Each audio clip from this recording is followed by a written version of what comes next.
Hey guys, my name is Ashlynne, and today I want to share with you how my husband Christopher and I save over $1,000 every month. And don't get us wrong, we are definitely not rich. In fact, we make below the national average income in the United States. Between the two of us, I'm a student in school, and yet we still manage to save over $1,000 every month. And today I want to show you guys exactly how we do that. There are 5 tips or guidelines, if you will, that we follow to really be able to make savings a priority and be able to save consistently every month. And there are also a couple of pitfalls that are kind of budget busters, if you will, that we avoid, and I want to share those with you as well. But let's go ahead and get started off with the first tip, which is to save first. And what this means is as soon as Christopher and I get our paychecks every month, the very first thing we do when we receive those paychecks is to put that $1,000+ into savings. That way we're able to work with what we have left over to live off of during the month. And perhaps if there's a little bit left over at the end of the month, we might add that to savings. But by putting your money into savings first, you're able to, in a very physical way, make your savings a priority. And by saving first, you're often able to save the maximum amount because you're not tempted to make frivolous purchases throughout the month on money that could otherwise be going to savings.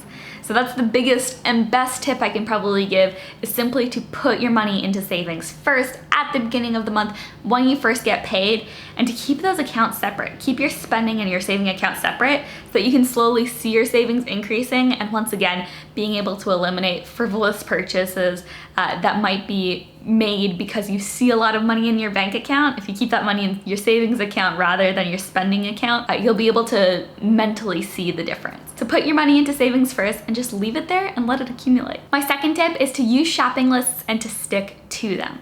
And oftentimes one of the biggest ways that we can waste money and really just frivolously spend our money is through impulse purchases that we bring in throughout the month. And these can be anything from clothing to food items to furniture or decor.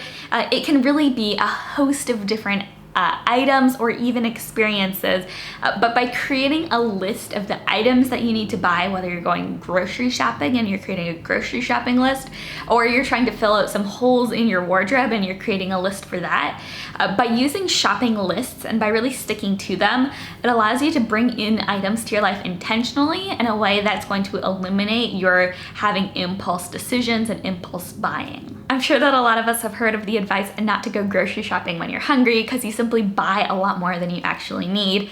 In the same way though, when we go into a store without a plan via a list, it in the same way causes us to buy things that we don't need and that aren't going to add value to our lives. So whether you're going into a grocery store, the mall, or any other type of shopping establishment, and this includes online shopping as well, simply create a short list of the items that you need and stick to that list. It's going to eliminate any impulse purchases that you might make and allows you to save a ton of money in the process. Okay, tip number 3 is to wait a period of time before buying an item.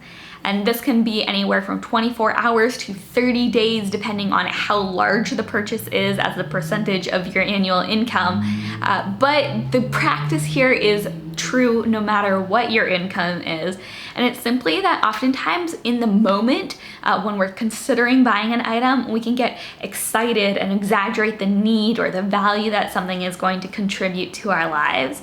And so rather than getting all caught up in the excitement of the moment and a big purchase that you're planning on making, the wise thing to do if you're trying to save money is simply to wait a period of time to be able to better analyze whether or not something's truly going to add value to your life. Now, I'm all for making purchases that are going to add that kind of value, but oftentimes if we wait a period of time, whether it's a day, a week, a month, by waiting that period of time, oftentimes we'll discover that things that we thought we needed in the moment were simply nice things that may or may not actually add significant lasting value to our lives. This is going to save you money by once again eliminating impulse purchases, but also purchases that might not be impulsive. They just weren't necessarily thought through. So really just try to be intentional about thinking through whether or not something's going to add value to your life before bringing it in. It's going to save you money in the long run by making sure that you're only going to bring things into your life that truly bring you joy. Moving on, number 4 is to slash your expenses. And this is particularly important when it comes to monthly expenses like rent, utilities, insurance, or anything like that. Oftentimes we just kind of accept these expenses as being they are what they are. But a lot of times there's a lot that we can do to really be able to reduce our expenses in these areas. A great example of this is car insurance. Oftentimes, if you simply shop around at a few different places for car insurance, you'll be able to save a considerable amount of money each month by simply going with the option that is the least expensive for the amount of value that you need from it. Another example is cell phone plans. They can range hugely in terms of their cost per month and the benefits that they offer. And so it's a good idea to figure out what benefits are most important to you and shop for a plan where you're only going to have to be paying for those benefits that you need and hopefully none of the ones that you don't. So really dive into your monthly expenses, figure out what you're paying for each month, and if there are any ways that you might be able to slash your expenses so that you're able to save a considerable amount of money every single month. And I will say one really important one to be looking out for is if you're paying for whole life insurance rather than term life insurance, that's an easy way that you can save hundreds of dollars each month. So definitely look into that one as well as the rest of the ones I've mentioned here. And number 5 is simply to budget and to stick to your budget. Nothing is going to help you to be able to save more money than simply creating a budget each month. Designate how much you want to go into savings and how much you want to spend on the rest of your life. And by whether it's loose categories or strictly defining your budget, but by setting aside money for each of the areas where you spend money each month, it allows you to be a lot more intentional with the way that you're spending your money and also be more conscious of how you're spending your money as well. One of the biggest reasons why we don't save more than we currently do is simply because we're not aware oftentimes of how we're spending our money. We simply swipe a card and move on with our lives and don't really pay attention to how much money we have until perhaps we don't have enough. So really become conscious of how much you're spending each month by creating a budget, and then the hardest part of creating a budget, simply sticking to it. This is one of those tips that's easy for me to say, but I know from personal experience it is hard to live out. So find an accountability partner.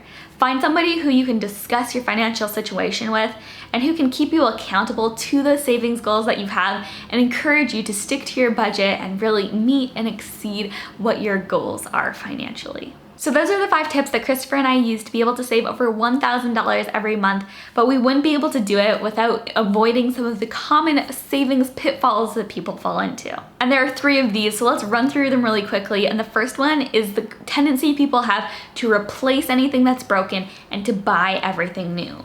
The concepts of repairing things that are broken and buying things secondhand, I think, are largely lost on many people today, but there are so many benefits to really being able to shop secondhand and to being able to DIY and actually learn how to fix things.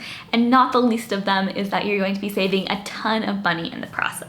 Now, I'm not saying you need to buy everything secondhand, but trying to decide where it's best to save money by buying secondhand or by repairing something versus when it's good to spend money is a helpful thought process to go through. And if you can strike a good balance between the two, I promise you're going to be able to save a lot of money in the process and also be able to use things that you love for a longer period of time as well by repairing and simply reusing items. The second one is to blow your budget on entertainment, and I think that oftentimes we get caught up in wanting to spend money on every activity we do, and we forget that there are so many amazing free activities around us. Whether you want to go for a bike ride, go to the park, go on a walk, go on a hike, or simply spend time with friends playing games, baking. There are so many different free activities that you can do, and I think that a lot of times we first go to, oh, let's go to the movies, let's go do something that involves spending money, but I highly suggest that you look at what are some free entertainment options as well that you might be able to pursue. Once again, if you can create a healthy balance between spending money on entertainment and also saving money by doing things that don't require a huge outlay of money, you're able to really strike a balance that allows you to live a fulfilling life, but also save money in the process. And finally, I think this is probably the biggest budget buster in the United States. It's to spend too much money eating out. I have friends who will eat out every single day and sometimes multiple times a day.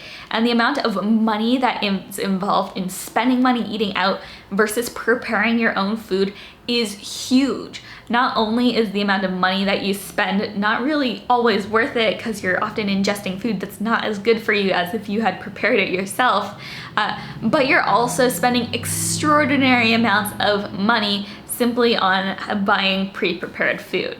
So if you're wanting to save money, try eating in more. So just consider how you might be able to be more intentional in this area by simply eating in more and eating out less.